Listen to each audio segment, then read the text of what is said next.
तर नमस्कार मित्रांनो, तर आजच्या व्हिडिओमध्ये मी तुम्हाला देणार आहे नवरात्री निमित्ताने मंडलाचे लोगो. जे नवरात्री उत्सवामध्ये मंडल आहे त्यांच्या मंडलाचे लोगो देणार आहोत. तर व्हिडिओला तुम्हाला एंड पर्यंत पाहायचे, कारण व्हिडिओमध्ये मी तुम्हाला पासवर्ड देतो आणि पासवर्ड तोच तुम्हाला झिप एक्स्ट्रॅक्ट करण्यासाठी वापरला जातो. ठीक आहे. आणि बिना पासवर्डचा सुद्धा तुम्हाला मी देणार आहे, प्रोव्हाइड करणार आहे. कसं तर तुम्हाला जस्ट स्मॉल अमाउंट पे करायची आणि डायरेक्टली डाउनलोड करू शकता तुम्ही. अँड आय होप तुम्ही जसं गणेश उत्सवाच्या मंडळाला तुम्ही जसा आपल्याला रिस्पॉन्स दिला तसंच या व्हिडिओला सुद्धा देणार. PSD फाईल डाउनलोड करून एक्स्ट्रॅक्ट केल्यानंतर तुम्हाला इथे ओपन करून घ्यायचे. ओपन केल्यानंतर तुम्हाला इथे असं काही दिसत असेल. डाउनलोड कसं करायचं तर डिस्क्रिप्शनमध्ये तुम्हाला लिंक मिळेल. डिस्क्रिप्शनमध्ये 2 लिंक असतील. एक फर्स्ट वाली असेल जी पेड असणार आहे, ज्यामध्ये तुम्हाला कोणत्याही प्रकारचा पासवर्ड लागणार नाही. आणि सेकंड जी असणार आहे ती तुम्हाला फ्रीमध्ये असणार आहे.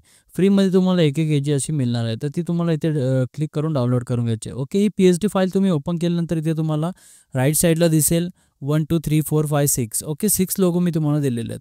तर फर्स्ट तुम्हाला इथे असं क्लिक केल्यानंतर इथे हा फर्स्टवाला लोगो सिलेक्ट होईल. तुम्हाला कलर पण दिसत असेल इथे, त्यासाठी मी कलर पण देऊन ठेवलं. रेड कलरवाला आपण ओपन करू. इथे ओपन केल्यानंतर तुम्हाला इथे दिसत असेल रेड कलरचं जे आहे, रेड कलरचे जे लेयर्स आहेत त्या तुम्हाला इथे काही छेडछाड करायची नाही आहे.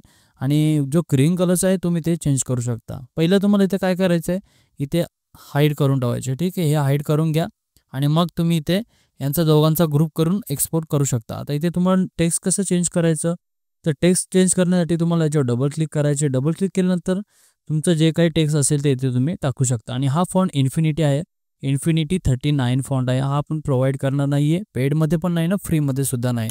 तर तुम्ही त्यांच्या फॉन्ट ऑनर करून डाउनलोड करू शकता किंवा यूट्यूबवर तुम्ही सर्च केल्यानंतर तुम्हाला तिथे दिसून जाईल. तो तुम्ही डाउनलोड करून घ्या. ठीक आहे, आपण याची लिंक प्रोव्हाइड नाही करणार आहे. आता तुम्हाला हा इथे बाकीचे PNG वगैरे झाले, आता हे तुम्हाला असं एक्सपोर्ट इथे करून घ्यायचे. कसं एक्सपोर्ट करायचं ते दाखवतो मी तुम्हाला. ठीक आहे, आता हे टेक्स्ट आणि इमेज तुम्हाला इथे दोघांना सिलेक्ट करायचे आणि ग्रुप करून घ्यायचे. इथे ग्रुप केलेलं दिसत असेल तुम्हाला. हा ग्रुप केल्यानंतर हा ग्रुप 1 आपल्याला एक्सपोर्ट करायचा. आता इथे जेव्हा मी राईट क्लिक करणार, राईट क्लिक केल्यानंतर इथे क्विक एक्सपोर्ट ॲज PNG म्हणून दिसत असेल. क्विक एक्सपोर्ट ॲज PNG याच्यावर क्लिक करायचे. याच्यावर क्लिक केल्यानंतर मग तुम्हाला इथे सेव्ह करायला येईल. मग तुम्ही जे काय असेल ते सेव्ह करून घ्या.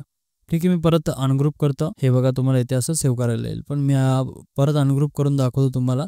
मग जे काही चेंजेस करायचे तुम्ही सिंगलही सेव्ह करू शकता किंवा याच्यावर राईट क्लिक करून इथे सुद्धा क्विक एक्सपोर्ट ॲज PNG करू शकता. काहीच प्रॉब्लेम नाही. सेकंड आपण लोगो बघू. सेकंड लोगो मला फेवरेट वाटला, चांगला आहे, मस्त आहे लोगो. मी तुम्हाला सॅम्पल म्हणून नवरात्री उत्सव मित्रमंडळ भक्ताचं टाकले सर्व मंडळाच्या लोगोजमध्ये. ठीक आहे, तुम्ही जे पाहिजे तसं तुम्ही लोगो इथे चेंज करू शकता तुमच्या आवडीनुसार. ठीक आहे, हा कलर तुम्हाला इथे पहिला हाईड करायचे का तर मग PNG म्हणून सेव्ह होणार नाही. PNG म्हणून सेव्ह झालं का तुम्ही करू शकता. बाकीचे हे लोगो जे आहेत तुम्ही हे रिंगमध्ये पण लावू शकता. जर प्रॉपर ॲडजस्ट करून तुम्ही जर दिलं तर रिंगमध्ये सुद्धा हे लावता येतं. प्रिंट करायचं असेल तर तुम्हाला याचा कलर फॉर्मॅट चेंज करावं लागेल. CMYK. ठीक आहे, इथे इमेज टूलवर क्लिक करायचा. वरती जे इमेज आहे याच्यावर क्लिक करायचं. याच्यावर क्लिक केल्यानंतर मग तुम्हाला इथे मोडो क्लिक करायचे. मोडो क्लिक केल्यानंतर मग इथे तुम्हाला इथे RGB दिसेल. इथे CMYK वर क्लिक करायचं. मग CMYK वर क्लिक केल्यानंतर इथे थोडेसे कलर्स फेडेड दिसतील, पण होऊन जाईल तुमचं. ठीक आहे, आता हे सेकंड आपण पाहू. इथं याच्यावर पण तुम्हाला डबल क्लिक करून असं चेंजेस करता येतील. जे काही चेंजेस करायचे तुम्ही ते इझिली करू शकता. आता हेच लोगो तुम्हाला टी-शर्टवर कसे दिसतील मी ते सुद्धा एक मोकअप तुम्हाला दाखवलेलं आहे. मी एक्सपोर्ट केलेलं आहे, नंतर तुम्हाला दाखवतो. मी व्हिडिओ पूर्ण पाहून घ्या तुम्ही. ठीक आहे, याच्या मागे जे PNGs वापरला ते सुद्धा मी तुम्हाला व्हिडिओमध्ये प्रोव्हाइड करणार आहे. डिस्क्रिप्शनमध्ये त्याचीसुद्धा लिंक तुम्हाला मिळेल. ठीक आहे, आणि हा जो हे आहे, हे जे पॅलेट्स वगैरे आहेत ते तुम्ही इथे करू शकता. PSD तुम्ही सिम्पल डाउनलोड केली तरी फोटोपीमध्ये सुद्धा यूज करू शकता. आणि PLP सुद्धा मी प्रोव्हाइड केलेलीच आहे, त्यामध्ये काही प्रॉब्लेम नाही आहे. बाकीचा हा जो आपण इमेज यूज केलेला आहे तुम्ही इथे एक्सपोर्ट करू शकता. सिंगल इमेज तुम्हाला पाहिजे असेल तर राईट क्लिक करायचं, क्विक एक्सपोर्ट ॲज PNG करू शकता. काहीच प्रॉब्लेम नाही याला. फक्त PNG पाहिजे असेल त्यावेळेस तुम्ही इथे बॅकग्राऊंड रिमूव्ह करून घ्या. बॅकग्राऊंड रिमूव्ह केल्यानंतर मग तुम्हाला आता हे असं इथे हा मिळून जाईल. ठीक आहे, एकदम मस्तवाले आहे ते. थोडे ॲडव्हान्स वाटतात मला तर. गणपती लोगो जे आपण पहिले बनवलेले त्यापेक्षाही थोडे बेटर वाटतात. तुम्हाला इथे दिसत असेल हे 3 खाली असे मस्त लोगो आहेत. तुम्हाला जो कुठलाही लोगो पाहिजे त्याच्यावर तुम्ही चेंजेस करा आणि यूज करू शकता. आता मी तुम्हाला टी-शर्ट केलेलं दाखवतो. मी जो सेकंडवाला हा माझा फेवरेट तो मी इथे दाखवतो तुम्हाला कसा काय वाटतोय. हे बघा, ही टी-शर्ट आहे आपली आणि त्याच्यावर मी प्रिंट करून दाखवलेलं. ठीक आहे, हा टी-शर्टचा मोकअप आहे. याच्यावर सिंपल हा प्रिंट केलेला आहे, छान वाटतो. तुम्ही ट्राय करू शकता. सिंपल टी-शर्ट मोकअप कुठूनही डाउनलोड करू शकता. हे तुम्हाला गुगलवर इझिली मिळेल. आता हे लोगो झाले आपले आता आपण मोबाईलमध्ये हे लोगो कसे चेंजेस वगैरे करायचे मी ते दाखवतो. पिक्सेल लॅबमध्ये तुम्हाला ओपन करण्याआधीच सांगतो की आपला पिक्सेल लॅब वापरला तर तुम्हाला कुठल्याही प्रकारचा इश्यू येणार नाही. ठीक आहे. त्याच्यानंतर तुम्हाला आपलं पिक्सेल लॅब ओपन करून घ्यायचे. न्यू फ्रेश जर तुम्ही इन्स्टॉल केलं असेल तर तुम्हाला इथे सिम्पली सेव्ह करून घ्यायचे प्रोजेक्ट्स. एक प्रोजेक्ट सेव्ह केल्यानंतर इथे तुम्हाला माय प्रोजेक्ट्स म्हणून दिसेल. माय प्रोजेक्ट्सवर क्लिक करायचे आणि इथे .plp क्लिक करून तुम्हाला डाउनलोड फोल्डरमध्ये तुम्हाला गेलेलं असेल. ते डाउनलोड फोल्डरमधून तुम्ही जिथे एक्स्ट्रा केलेलं आहे तिथेच तुम्हाला मिळेल. मग तुम्हाला इथे ओपन ॲड करून घ्यायची. इथे नवरात्री लोगोच तुम्हाला असं दिसेल.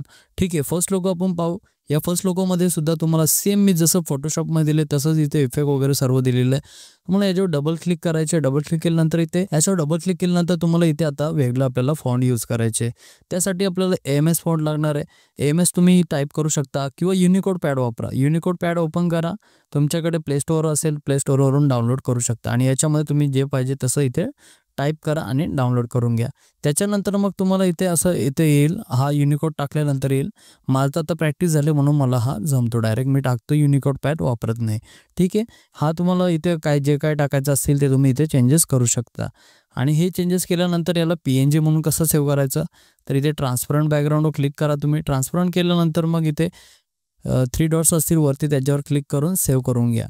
आता सेकंड आपण पाहू. सेकंड पण इझी आहे खूप. सेकंड पण तुम्हाला माहीत असेल कसं ॲड करायचं. ठीक आहे. इथे माय प्रोजेक्ट्सवर क्लिक करून .plp क्लिक करून तुम्ही असं ॲड करू शकता. बाकी नंतर याच्यानंतर डबल क्लिक करायचे तुम्हाला. डबल क्लिक केल्यानंतर इथे तुम्हाला AMS कॅलिग्राफी असेल म्हणजेच फॉन्ट आहे आपलं इन्फिनिटी 39 पण तुम्हाला टाईप करण्यासाठी इथे AMS फॉन्टच AMS कॅलीच टाकायला लागेल. ठीक आहे. तर आता तुम्हाला जे काय असेल तुम्ही इथे टाकून घ्या. तुमच्या मंडळाचा लोगो वगैरे काय जे काही नाव वगैरे असेल ते मराठीत टाकू नका. मराठीत टाकलं म्हणजे वेगळं येईल. तुम्हाला आता दाखवतो. असं मी टाईप केलं. आता हे तुम्हाला दिसत असेल इथं कसं स्ट्रेच झालेलं दिसेल. तसं नको म्हणून तुम्हाला इथे तसं टाकावं लागेल. ठीक आहे. AMS कॅलिग्राफी तुम्ही युनिकोड पॅडसुद्धा वापरू शकता. बाकीचा आपण लोगो एक एक पाहून घेऊ. आता हा लोगो आहे याच्यामध्ये पण तुम्हाला इथे ट्रान्सपरंट करावं लागेल. ट्रान्सपरंट केल्यानंतर मग तुम्हाला इथे इझिली तुम्ही एक्सपोर्ट करू शकता. याच्यामध्ये पण सुद्धा तुम्हाला डबल क्लिक करून सेम AMS फॉन्टच दिसणार आहे. AMS कॅली तुम्हाला इथे टाईप करायचे. इन्फिनिटी 39 हा फॉन्ट आहे. ठीक आहे. याच्यानंतर मग तुम्हाला नंबर 4चा पण आपण लोगोज दाखवू. हा पण लोगो तुम्हाला इझी आहे. हा तुम्ही यूज करू शकता कुठे टी-शर्ट मोको वगैरेला. इझी आहे खूप. नंबर 5चं पण आपण पाहू की नंबर 5 सुद्धा तुम्हाला इथे असं पाहायला मिळेल. याच्यामध्ये पण तुम्हाला चेंजेस करायचे आहेत. नावावर डबल क्लिक करा. चेंज करून घ्या आणि मग सेव्ह करून घ्या.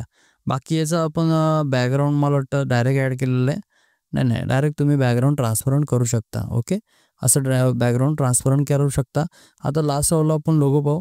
हा लास्ट लोगो आहे आपला. हा पण छान आहे एक सर्कलमध्ये. तुम्हाला जर या देवीचं मोठं म्हणजे असं इमेज करायचं असेल तर तुम्ही करू शकता असं. हा मोठं इमेज करा आणि सर्कलमध्ये कट करा ना मग इथे हा टेक्स्ट लावून द्या. ठीक आहे.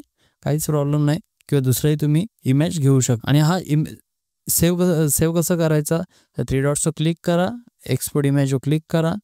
एक्सपोर्ट इमेजवर क्लिक केल्यानंतर इथे तुम्हाला JPEG आहे तिथे PNG करा आणि PNG केल्यानंतर इथे सेव्ह करून घ्या. आधी बॅकग्राऊंड रिमूव्ह करायला विसरू नका. तर आजचा व्हिडिओ तुम्हाला आवडलाच असेल तर नक्कीच आपल्या चॅनलला सबस्क्राईब करा आणि सबस्क्राईब केलं असेल तर बेल आयकॉनसुद्धा प्रेस करायला विसरू नका जेणे तुम्हाला नवीन अपडेट्स येतील आणि Instagramला सुद्धा आपल्याला फॉलो करा.